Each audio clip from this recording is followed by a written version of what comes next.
So Kojima recently did an interview with IGN around a week ago, and it was about obviously Death Stranding 2, which is coming out at the end of next month by the recording of this video at the end of June. And in this video, I'm just going to go ahead and talk about some of the stuff he said. So they start by saying it's been a while since video games have been more than just action-filled, nerve-wracking experiences. They say that Kojima has established two opposites of division and connection as themes during a pre-pandemic world, and its highly conceptual story structure and innovative delivery-centered movement mechanics blew open new possibilities. So essentially, the sequel poses a new question that the old game did not pose, right? Death Stranding 1 posed a question, well, let's connect. Well, it's not really a question, it's more just a statement. Let's connect. This is what we want to do. But the second game actually had more of a question, and it posed that question in the way of, should we have connected? Right? After we've connected, which is what we wanted to do, it was apparent that we should have 100% done that in the first game. Now we're questioning, should we have really connected? They say, how did Kojima reconsider the meaning of connection and reconstruct it while being forced to reckon with his understanding of technology, production environments, and the nature of our relationships with one another? So they preface that in this interview, Kojima talks about his philosophy framing the game's production, what was left behind in the previous game and carried on to the new one, and contemporary society and its relationship to his games. The question was, what were you trying to accomplish for Death Stranding's sequel? Kojima said, I'd like to ask you to think back to the beginning of Metal Gear Solid. No weapons appear at first, and you only acquire them after going up the elevator. Placing weapons at the very start will cause players to pick them up and start killing enemies, so we consciously decided not to do that. But that part turned out to be unpopular, with some people saying they couldn't get up the elevator. Still, we had to design Metal Gear Solid so that players learned how stealth works. For Metal Gear Solid 2, we made it a little easier to use weapons and aim at specific parts using a POV angle, as many players were already aware of stealth games at that point, right? It was made the same for Death Stranding. There aren't many games about delivery, so we first had to get people accustomed to it first. For a sequel, we wanted to allow players that want to fight to do so more freely. Players can use weapons, and it's now easier to drive cars and motorcycles. For the story, the first game was about Sam and Cliff, but this time, one of the main themes is Lou and what her existence means. Lou! And here's the thing, when I saw Ellie Fanning's character, I was thinking, she looks a little too much like Lou. You know, there's a time skip in the second game, like you've seen in the trailers, where sometimes he has gray hair, sometimes he doesn't, and it seems like there's a time skip or something. There's got to be some weird thing like Amelie and Bridget with the beach and stuff where, and this is just my idea, my little theory, but maybe Lou is actually tomorrow. Maybe. It's an idea. I mean, we've seen that image of, what was it? Almost like it looked like a romance in the trailer. It might have been. Maybe it's not. But it looked like a romance. Again, maybe, because it might be something a little odd, more than, you know, they have these like romances, but you don't really know that it's a real romance. You know, maybe it's some weird like Bonnie and Clyde, like just some weird, I don't know, like not like a traditional romance with Higgs in Tomorrow, right? Higgs and Tomorrow were like in a weird thing where I think she was like in the air or something, looking down. I don't know. She had like, her eyes had like makeup or something. I don't know. Either way, there's something going on with them, but there's an idea that that's Lou, but like time skip or something. Maybe it's the same thing with Amelie. Maybe she grew up on the beach or something. Or sorry, she grew up in the real world or something, right? I don't know. There's something there, right? There's something there. I don't know. Maybe that's gonna be it. I like my theories, and I think that's a good theory. Let me know what you think. That's a good theory, and it would be kind of cool. Maybe not the romance part, but you know, the Lou being tomorrow thing. But I do like the idea of the second game focusing on Lou. You know, because Lou is kind of cool. You know, we get to see more of Lou, you know, and that's just cool. And if Lou is tomorrow, even better. But even if it's just Lou, everybody loves, I mean, not everybody loves babysitting, but in this game, it's cool to babysit, I guess. It depends. If they require you to babysit like the Yakuza game, Yakuza 6, I believe it was, where you're Kiryu and you're like shaking the baby and you move your controller in a weird way. No one wants to do all that, all right? No one wants to do all that. But hear me out. It might be cool to just, you know, be able to play with the baby like you did in the first game. We just like shake to like calm Lou down, right? Do it again, but like maybe improve it or something. Maybe give Lou a binky to like shut up or something. I don't know. You could just do that. But if I remember right, Sam is actually just Cliff's child, right? From the end of the game, we realized that Sam is Cliff's child. And with that, we usually, well, actually, when we were playing the game before, in the beginning of Death Stranding 1, when we just started the game, basically, we were playing and we thought, well, at least I did. I'm pretty sure everyone else did too. We saw Lou, we saw the visions, we thought that was Lou's father. And we actually thought that every time we saw Cliff that he wanted Lou, right? He wanted the BB, he wanted Lou, but their whole twist, right, was that it wasn't that Lou was the baby of Cliff, but we were the baby. It's a clean twist. That's the classic Kojima twist. Yo, they're gonna do something similar. All right, they're gonna do another just out of the wacky, out of this world type of twist, because that's just how Kojima likes to do it. He then says, about half of what I create is based on real experiences, while the other half is based on fictional experiences. Seems like where people go when they die come from a very special place. But then the next question IGN asks him is, what made you choose Mexico and Australia as new locations? I apparently thought, like it was in the last video, I thought they were gonna go to like Europe, but in this he clearly states that there's a reason they just didn't go to Europe. I thought it was Europe, but apparently it's Australia. I mean, that's cool. I mean, you get to see the big spiders, kangaroos, snakes that'll kill you pretty quick. Just every deadly animal that could ever exist is just waiting for you. So if they don't put that in the game, you know, they missing out. You know what I mean? But basically, Mexico is like right next to the UCA, America. You know what I mean? But it's right next to it, so it makes sense that they go over there. And Australia basically is kind of like a similar idea. Like it's a similar structure. It kind of looks like the US in its like general structure, so that's why they chose that. I don't know which one's going to be bigger. I don't know, but they were looking for places, right, to make it. And he said that Eurasia just wasn't right, you know, because it's just too big. And Africa also just wasn't right. But Australia was kind of similar, like I said. And the idea was to use these things called plate tectonics or something like that. But basically, they created a new reason, or I guess plot device, that lets them go over to these other places. Probably just teleportation, I'd have to assume. But yeah, they just didn't want to use the same map, is what he said. They didn't want to use the same map because the initial idea they had was to just disconnect, right? Because he was saying, oh, should we have connected? And he was like, why don't we just disconnect? But it's the same map. He's like, why would I want to use the same map? So if they want to use a different map, make it a little more interesting, they can use different areas, because of course in Mexico, and I think Australia too, but mostly Mexico, there's like different like lush, you know, type of areas, you know, like jungly type of stuff, I think. So they can kind of mix it up a little bit more, and they can have more diverse environments. That's my words. I just think that's pretty cool. I think it's pretty cool to have. But overall, I think it's a good idea to not use the same map, because that was the original idea, right? Like, use the same map, just disconnect it again. You just go over the whole map and disconnect every connection that you ever made. I don't know. That doesn't sound like a good idea to me personally. But using a new map like Mexico, you know what I mean? Using Mexico, using Australia, all right, mate, Australia, something like that. Like that's heat, bro. And then in this interview, he talks about that they made a day and night cycle for this game, which didn't actually appear in the first game, so that's pretty cool. And he said, we did this in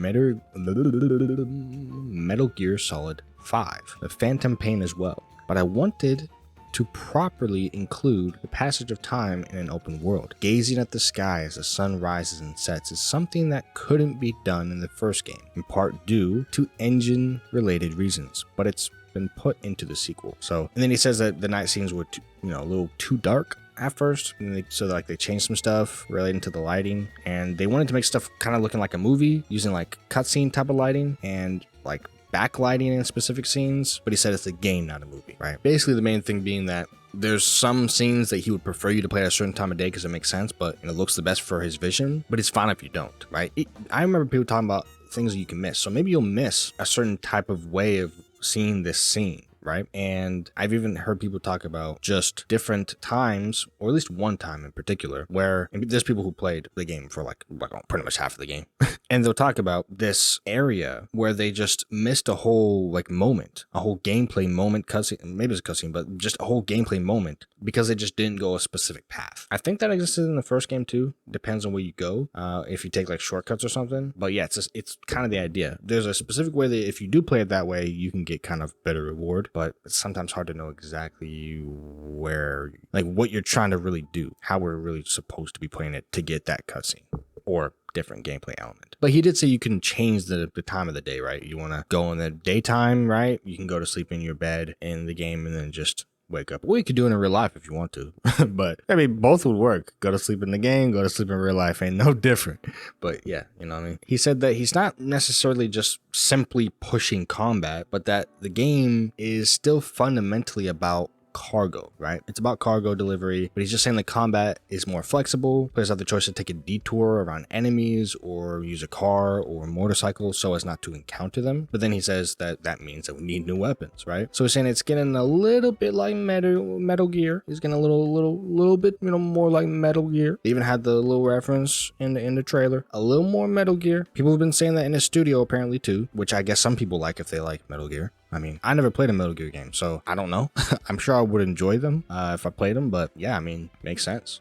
I mean, more like a game that a lot of people like from him, right? In the past, it's gonna sell more. We want it to sell more. Why? Because that gives us another chance of getting more of these games. Of course, bruh. You want more of a game that you like? You want it to do well. That's why later in this thing where he talks about how he doesn't like, well, actually, I don't think it was in this in particular, but he did talk about how he doesn't like when his game is like popular. I'm like, what? You don't like when your game is popular? Well, in a sense, he liked it, but it didn't seem like he liked it when it was so like well received, I guess you could say. He wanted there to be a little bit of controversy. And I mean, it is what it is. I mean, if you want a little bit of controversy in your game, maybe he thinks that, oh, if a lot of people like it, then it's going to be like, oh, I must be like selling out or something. My core idea, my vision isn't there. I'm not making something unique enough, right? But nah, come on, bro. You load them sales, bro. Come on, you want them sales. You know what I'm saying? You take the sales, take a paycheck, take your money, buy something nice for your employees, all right? Take it in pride, take it in stride, you know what I mean? Buy your employees something nice, you know what I mean? But he said this connects, he's talking about the combat, connects to the theme, which is we should have not connected, right? He's saying we should not have connected. Of course, we don't know if that's going to be the actual idea. Like, is it really going to be that, or are we going to actually say we should have not connected in the game? Probably, but you never know. He could switch it up where it's like, oh, Chody again, double entendre. But basically, we should not have connected is the theme. And he says it relates to war. He said that our war today is connected by a rope that is the internet, but at the same time, there's conflict going around on in the world. There's a bunch of conflict. Basically, we ultimately can't connect to each other in harmless and inoffensive ways alone. Higgs tells you that ropes on their own are not good enough. Maybe we also need sticks to connect with one another. The story keeps on progressing in that direction. That doesn't mean that you will be forced into stealth. I don't even use stealth myself. So yeah, he doesn't use stealth. I respect it. Brody, who he made Kojima made Metal Gear games, and he don't even do stealth. Maybe he just means in this game, right? Because I mean, don't you really have to do stealth in Metal Gear games? You kind of got to, like, you kind of got to. You know what I mean? So I think he just means this game, right? But yeah, I don't know what it actually means when they're talking about ropes and sticks. Maybe they're talking about the stick, the blicky. Maybe they're talking about they're talking about guns, which would make sense about violence. We're connected through the internet, and we're all looking at stuff about violence and all this different stuff, and it's easier since you're online to do all this violence, but when you meet them in real life and you try to keep that same energy, it's not gonna happen. So maybe that's what he's talking about. He said that whether players would really use the social strand system or not was unknown to us, but then he played the game himself and he used ladders and made bridges, but he didn't make any highways. He just used what someone else made. He didn't know if people were going to make the stuff like the highways, and I make the highways. I actually just finished making almost every highway. I think there's like one I did not make, or like one route that I didn't make yet, but most of them I did finish, and that's pretty cool. And a lot of people do it, but it takes kind of a lot of time, so I guess most people probably don't. He said he didn't do it, but he realized that people actually did it and made them when he thought they probably weren't going to spend too much time on that. So he made some more stuff to help those people out if people want to grind for that stuff, which will help me because I like to build the whole entire thing and keep them maintained. That means you got to come back once every few years, keep it maintained because the game's still online and it deteriorates even if you're not online. Why does that work like that? Okay, sorry. But either way, he said we got the monorail, and that's pretty cool, right? I mean, I like monorails. I mean, run it up, bro. I don't really like walking. Like, it's a walking simulator, but trust, I'm not gonna walk if I don't have to. I'm gonna take the easy way. I'm gonna get my zip lines. Trust, I make zip lines to every location. Literally just zip lines all across the map. I don't walk no more, bro. Late game especially, I don't walk. I do not walk. I go one place once, I get a zip line, and I'm out. I'm out, bro. I'm going back and forth on a zip line. You can probably see it in the gameplay you're probably watching right now. There's probably me just on a zip line the whole time. Literally 90% of the gameplay is probably just me on a zip line. most likely, or in a car, like just going on the road. I do not walk. Either way, the point is he's making more stuff for us to do more of that. But then he talked about likes, right? And I personally like the like system. He said that his people didn't really, the people working on the game felt it was weird that it didn't actually give you any reward. But then they were like, okay, we actually understand it now. Like, it's just kind of like social media, and that's fine. And then he didn't say that he was going to change it or not, but he said he decided to look at player data and decide what to remake based on the points for improvement we found there in the director's cut. So he said it's being developed based on player behavior, the new game, which is interesting to think about. Which I don't know what that means in the case of likes, because I personally felt like the like system should reward you with something. Sure, it's cool getting likes, but once you get to late game, first of all, they never mattered at all. But once you get to late game, even then, and even more then, you're thinking, wait a second, these likes really are doing nothing for me. I really want them to do something for me, right? Can I get any reward from this? I do a package better, right? You deliver the package a little better and you get more likes for it, right? You get like your porter grade upgraded, and that's good. There is technically that reward, by the way. That reward exists. When you do better, your porter grade goes up and you actually get benefits for that. Like, I think your stamina goes up or something like that. Similar stuff. Like, you actually get upgrades for getting your porter grade up. You get actual real benefits that help you. But I think people were thinking about more than just that, because those aren't really too much related to likes. Those are more related to just doing well, delivering. But the likes themselves aren't really a currency. I don't think they need to be, but I would actually prefer them to be used for something a little more than what they are, which I don't know if they'll do that, but maybe we'll have to see. I'm cool if they don't, though. I'm not really attached to likes like that. As long as the gameplay is still fun, I'm chilling, bro. But yeah, he didn't say in this interview if they were going to change it or not. So that's why I just don't know, right? He said that people put down the cargo more, or he wanted them to put their cargo down more because people just run into fights with the cargo. So if I heard right, and it isn't listed here, but he said that even when people test the game out, a lot of people tend to believe that they lose their cargo, since that's how it would work in the real world, right? He said we didn't make any changes to that part of the game during that time. I don't know what he means by that, because in another interview I saw, or another tidbit or information that I saw somewhere else, it might be wrong, so take it with a grain of salt, but there was an idea that you could actually take your backpack off. So if you could take your backpack off in this game, as it's been said to an unknown source that I'm listing right now that I won't be giving you, that if you could take your backpack off, then you don't even gotta worry about it no more. You just hop into the fight, don't even gotta worry about the cargo. But he did say that, though, in this interview. At least he said that he wanted them to put their cargo down, right? Technically, you could just do that. You don't actually even need to take your backpack off. Just put your cargo down. You just do that anyway. So yeah, they don't actually need you to take your backpack off. They don't need to add that feature. If they do, that's cool, but they don't even need to. You could have just put your cargo down in the first place. Like, come on, right? But yeah, I guess it's a thing that he thought about. All right, so yeah, he did actually predict COVID, by the way. But he said that this game, the first game, was actually based on stuff that happened before the pandemic, like the United Kingdom leaving the EU, Brexit. That's what he was talking about, and he was shocked, apparently, right? He was shocked when COVID started, literally 3 months after the game. That's insane. But he said now we have the chiral, or I think it's chiral, the chiral network, which is to say the internet. So he's literally confirming that the chiral network is the internet, right? And what he's trying to say, from what I'm seeing here, is we basically had no choice but to rely on the internet, right? Basically, we're talking about even in the game. In the game, they have no reason to go outside. There's not a good idea. It's not even close to being a good idea to go outside. They have to rely on the internet to get their stuff, and the porters come around and deliver stuff, right? And he even talked about Metaverse, said that was bad. He said, you turn on the TV and hear about how the Metaverse was the next big thing, but that isn't how human communication works. You don't meet people by chance that way. So he wants people to meet more in real life, right? That's what he's saying. Meet more in real life. That should we have connected is most likely relating to not connection in the real sense, but connection through online, like the chiral network. So it might actually be related to the chiral network, right? In the second game, we might have some story elements relating to connection and why that might be bad relating to the chiral network. Maybe we just end up not liking the chiral network that much, or certain people hate it more. Maybe there's more people who don't want to join the UCA, or I guess whatever system or thing that they're doing in Australia and in Mexico that isn't necessarily the UCA, I guess, just something different. Couldn't tell you. But he said, yeah, like in the first one, he was in danger of being divided and isolated, so he was wanting to connect. But then after COVID, he experienced that. He didn't like it. He said, yeah, I'm good on that, bro. I don't know. So he's saying that this is relating to how he felt during the pandemic, where it's like, okay, maybe we shouldn't have done all that, but maybe it's not such a good idea to connect so much, right? Through the internet, obviously, not in real life, is from what I'm seeing. So yeah, it's kind of related to that. He said that the logo for the Godfather was inspiration, I guess, for the logo in Death Stranding. Right? He said the logo for the Death Stranding features strands dangling underneath the logo. These are meant to represent connection, but the strands dangle from above the logo for the second game.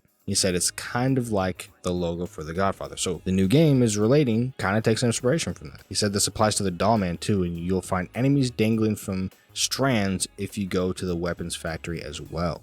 Usually this is weapons factory. Like, well, I wonder what that is. Like, weapons factory? I don't know.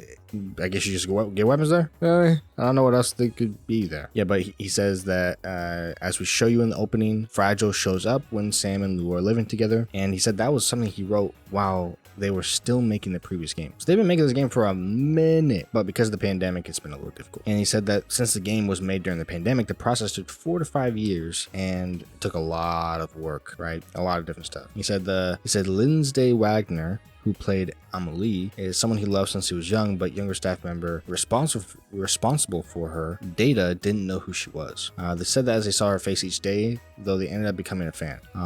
So yeah, they had bought the Blu-rays for the Bionic Woman by the time the production was nearing its end. He says, so that's how I select the actors. I do auditions sometimes as well, but it's more about the connection. So he was like a fan of her, right? It seems like he's a fan of a lot of people who he chooses to reach out to as well. And there's some other stuff here. He talks about the people he got who are new, and someone was actually a fan of his, and that was Luca, and he was a fan of his. And then also, because that's a new character, right? He was a fan of his and emailed him and talked to him. He's been a fan of him since he was young, and he kind of was like, okay, cool.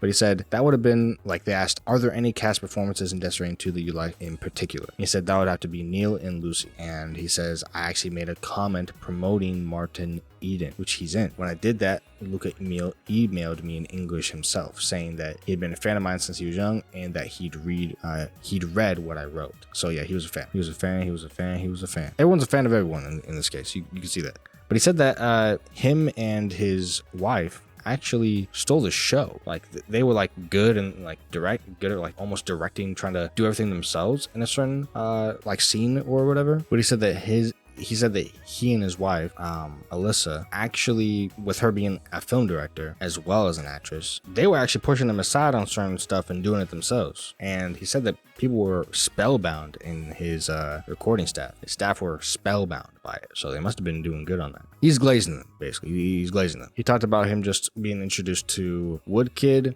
and he thought that he wouldn't live up to Low Roar, right? He didn't know where he was going to find the music, but he heard it and he was like, yeah, that's good, right? And he said that people well received Woodkid, right? And Woodkid said to him for the first time that he actually had felt immense pressure that people would say they don't like it and reject him because he wasn't Low Roar. But he was assured after seeing the positive response. They're probably talking about the song that was in the trailer. People really liked it. So since they liked it, they're like, all right, cool. So he was actually isolated, apparently. He was isolated during the pandemic when he was working on Death Stranding 2. And he was like only meeting Yoji Shinkawa once a week. And he said, I imagine the same went for any studio. If we can't all gather and we can't shoot, what should we do? But even under those circumstances, I was fortunate to have everyone's help as we made progress on the game. He said that he just didn't know what to do when he had to work so remotely, right? It was annoying. But they made it in a way where Sony HQ let him borrow 2 window-like monitors to make a 2-way voice communication possible, which allowed him to find a way to record. He said it basically was just really hard to work remote, but they were able to make it work, and he was feeling happy about that. And at the time, he really thought that it wouldn't be possible to complete the game. So what has been the most rewarding, and it's just, he's really happy that he can actually finish making the game. But that's all for this article. There's a lot that was said here, and it seems pretty good. Now, will this game win game of the year? I think the chances are low. I've seen people responding to it because of the last game. They have bad takes. Here's the thing. This game is not gonna be for everyone. Why do you think Astrobot won Game of the Year? Granted, I really like Astrobot. I wanted it to win. It was definitely the right candidate in my opinion. But why do you think it actually did? Of course, let's be honest. There's so many different game of the year things, and it doesn't really matter who actually wins game of the year. But I guess we could say like what usually wins the most game of the years, right? If we're looking at a bunch of awards, there's literally hundreds of them. But what usually makes a game be a contender? It's when it has a lot of people liking it and it's very much made for everyone. Realistically, that's how it is. Astrobot is made for everyone. Kids, uncles, aunts, grandpa, gramps, grandmas, grams, moms, dads, like everybody. It's made for everybody. Death Stranding, not made for everybody. And that's why I think it's very low chance that it'll even get close to any type of game of the year right now. Would I like it to? If it's actually as good as though it's like better than the first game, like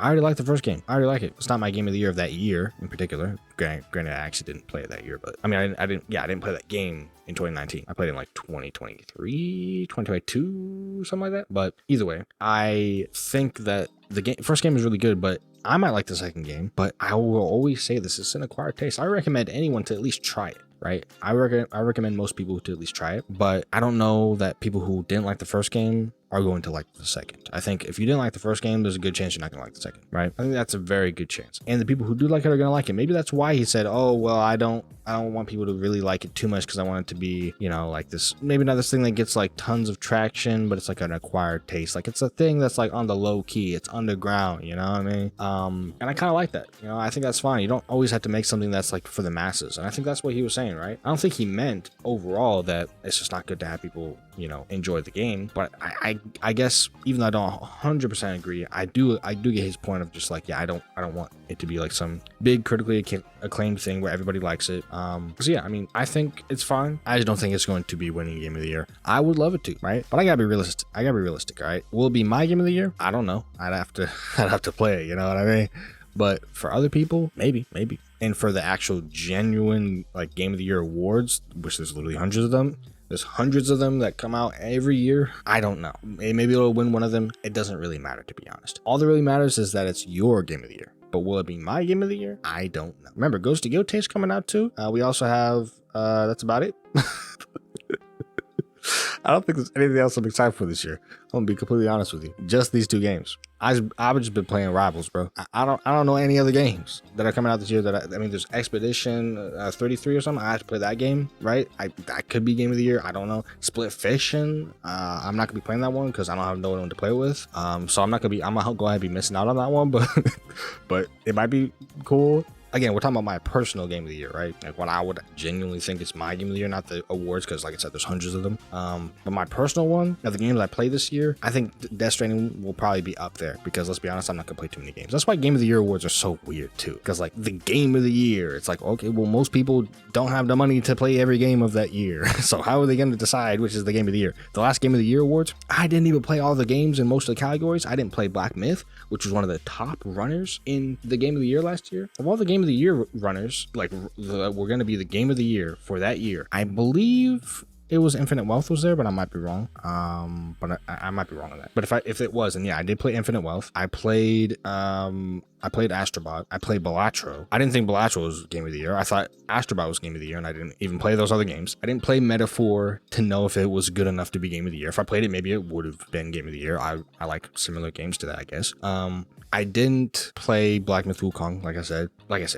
Not everybody got all the money to be playing all of these games every year. You got to pick and choose. I chose Astrobot. I was like, you know what? I got to pick and choose which game I'm going to play. I'm going to play Astrobot. That's what I picked. You know what I mean? So there's a bunch of games, especially since Black Myth Wukong was like one of those games where it's like, do I really want to buy that? It's made by an unknown studio. It's not something that's proven to be good. I don't know. Same with like Stellar Blade. Seems like a Gunnar game. Probably not my style. I'm gonna go ahead and skip. And that's fine. Rise of the Ronin seems kind of garbo. I'm going to skip. And that's fine if you don't really want to mess with it like that. But don't act like you can be like, oh, I'm gonna it's a game of the year. If you haven't even played all the options. You haven't played every game of the year. So you can't say, well, I know what's the best game of all of these games. You haven't even played them all. You can't know which one's the best one if you haven't even played them all. That's why I always say, like, at the game of the years, I'm like, I'm just gonna vote for my game because I played this game.